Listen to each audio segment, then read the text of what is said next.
In approximately 30 days, Asfaan should be ready to take its first orders. The product is now ready, the website is almost finished, and everything from outside that felt like the hard part is now finally over. But in my head, I still feel I do not have a launch ready business. Everything which has to go right now.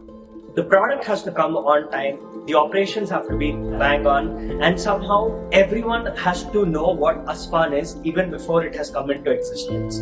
For now, what the public can only see is my waitlist. Everything else is still being built behind it. Ordering the product felt like one of the biggest moments in this process. For months, Asfaan existed mainly through decisions. The fragrances, the positioning, the identity, the bottle. Most of these decisions have now been made. The supply order has been placed. The website is now complete. The fragrances have already received some early offline validation, and the foundation of the content has started to take shape. And that is some real progress. Now the only challenge is that creates a false finish line for business. Just because I've ordered the product, that doesn't necessarily mean that I have a fully functioning business. The challenge is now when a customer places an order, the product has to be placed on time, the dispatch of the product has to happen from the supplier, then the product has to be packed right, the information which is of the product has to be given to the customer, the emails have to be sent out on time, and everything should go smoothly for the customer to feel that nothing unnatural has happened with that product. Right now, the public can see the entrance to Asfaan. They can see the wait list, but almost everything behind the entrance is still under construction. Now, the first pressure is the product itself. Now, the inventory is set to arrive within 2 weeks. Until then, everything exists in the supplier confirmation, in the approved designs, in what we have had as a conversation.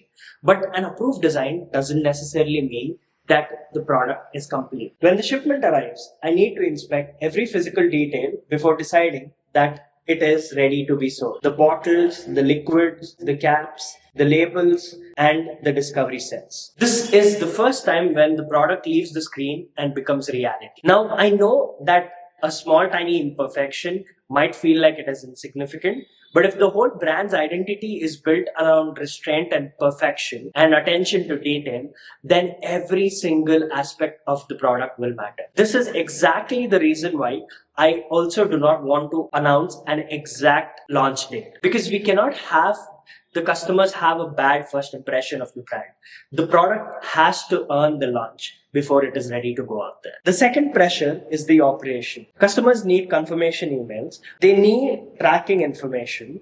There needs to be a process for support, returns, placement, and failed deliveries. An order doesn't simply move from website to customer. It has to go through several systems before it can finally make it to the customer. And each new system can open doors for a very new problem. Someone discovers Asfaan. They visit the website. They choose a fragrance. They make a payment. An invoice is created. The product is checked. The parcel is packed. And eventually, the product reaches the customer. If any of the process falls through during this time, the customer will immediately notice that there is some inconsistency. And for a new brand, this could be a huge challenge because customers in India specifically care about trust. And if we cannot win the trust with our first impression, then we will damage the brand. The third pressure is presentation. The complete website has not been revealed yet. Neither have the bottle and the packaging designs. For now, the only public entrance into Asfaan is the wait list page. That creates a difficult balance. Now, if I reveal everything now, the launch loses its sense of arrival. But if I do not reveal anything at all, then the customers will not understand why they are being asked to wait. The campaign has to create trust with its customers while still being restrained. The customers need to understand what Asfaan really is. Why is there a fragrance being started? And what is the significance of the first batch? People gradually need to understand what is the existence of the house and why an Indian house, which is starting with fragrances, has to be taken seriously. The fourth pressure is demand. And this is the only part of the launch that cannot be completed with a checklist. I can order bottles, I can organize shipping, I can build a website, I can purchase packing materials, but I cannot order genuine anticipation from a supplier. A beautiful product means very little if nobody is waiting to buy it. Now, by the time the first launch happens, Asfaan should be a familiar brand. It cannot be just a random website which is asking people for money.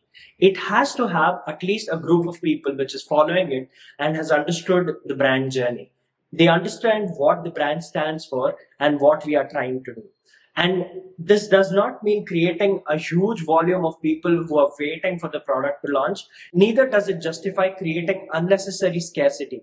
It has to be just right, and it has to be understood by the customers who are trying to purchase our product. Over the next month, I need to show enough of the process for the people to become invested. But I also need to protect enough of the final product for the launch to feel like a genuine reveal. That is the idea behind before the world notices. It is the period where something is becoming real privately before it becomes visible publicly. Now, there's also a personal reason why this month feels really different for me. I quit my job in the UK to be here. I put all my savings into this. I have fought with everyone who disagreed that this is a good idea. And I have done all that to come here and build this business. But I do not want to make this sound more dramatic than it has to be, because starting a business doesn't necessarily make a person brave. The only thing which can justify that this business was the right idea is the concurrent result of it. Until now, most of the process remained under my control. If anything went off brand, I could control it. If there was some problem with the website, I could revive it. But moving forward, everything is going to be out of my control because the market forces are going to decide what is going to happen. There will be a real person who will actually visit my website. There'll be a real person who will actually make a payment to get this product. And finally, there will be a real person who will get this product, open it, and decide whether they have made the right decision with their money or not. All of this is such a weird feeling because now whatever I fought for and all things which I went through in the past couple of months is going to take reality, and that reality is going to be judged by a third party, and all of that is such high stakes for me. Now, the next 30 days is not just about making Asfaan look finished. It is also about delivering the product to the customer when they finally place their order and actually keeping that promise which we have made to them. It is about getting the process complete. And this is the part of the process which goes into brand building that no one sees.